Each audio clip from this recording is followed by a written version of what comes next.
শ্ৰী হিমন্ত বিশ্ব শৰ্মা,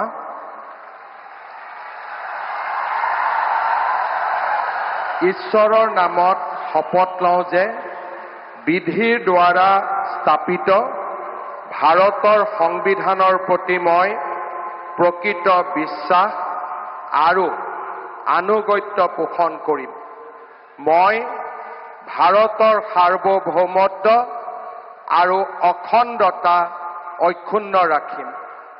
মই অসমৰ মুখ্যমন্ত্ৰী হিচাপে মোৰ কৰ্তব্য বিশ্বস্ততাৰে আৰু শুদ্ধ অন্তঃকৰণেৰে সম্পাদন কৰিম আৰু মই ভয় বা পক্ষপাত, অনুৰাগ বা বিদ্বেষ নোহোৱাকৈ সংবিধান আৰু আইন অনুসাৰে সকলো শ্ৰেণীৰ লোকৰ প্ৰতি ন্যায় আচৰণ কৰিম।